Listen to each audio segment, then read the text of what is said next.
अगर आपने अब तक हमारे चैनल को सब्सक्राइब नहीं किया तो प्लीज़ सब्सक्राइब करें और बेल आइकन को ज़रूर प्रेस करें। Indian foreign minister S Jaishankar साहब ने बांग्लादेश से ये कहा है कि पुरानी बातें और पुराने इश्यूज भूल के अब आएँ और आगे बढ़ते हैं। इसके अलावा उनकी इसी महीने वर्चुअल मीटिंग भी तय है बांग्लादेश के फॉरेन मिनिस्टर ए.के. अब्दुल मोमिन साहब से। अब पुराने इश्यूज कौन से हैं जिनको भूलने की बात एस जयशंकर साहब कर रहे हैं?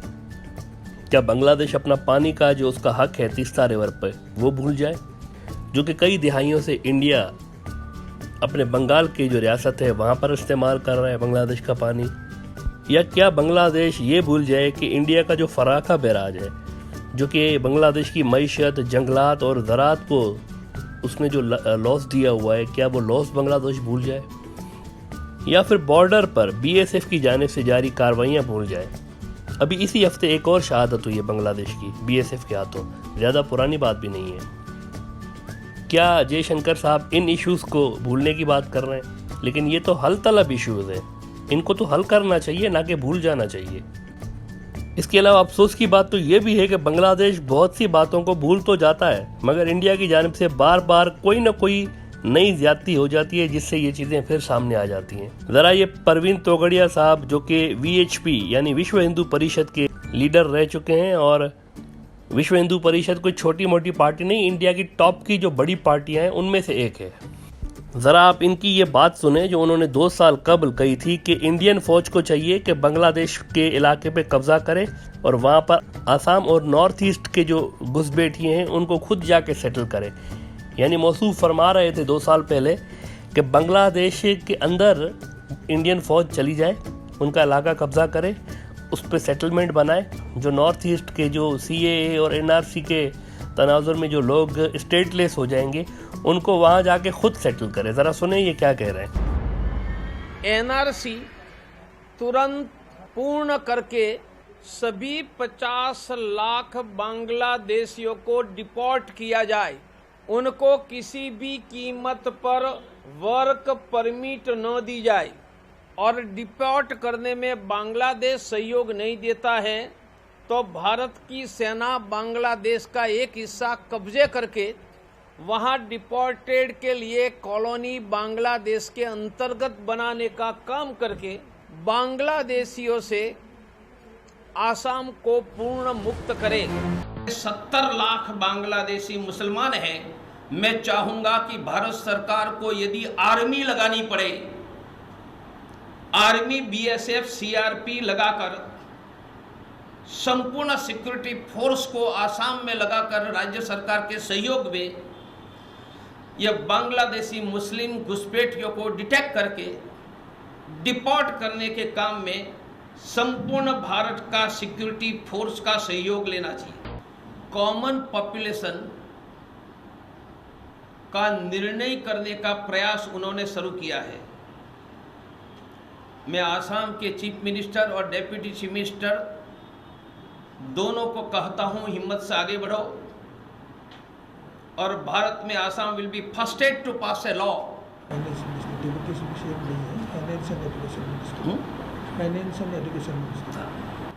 Assam will be first state in India to pass such a law, और बाद में हम भारत के सभी राज्यों से मांग करेंगे कि 2 child norm common population policy act बनाओ। आसाम के सभी सत्रों का डिस्ट्रिक्ट मजिस्ट्रेट के द्वारा सर्वे करवाकर सभी सत्र की प्रॉपर्टी या जमीन पर का एनक्रोचमेंट शीघ्र तुरंत दूर किया जाए।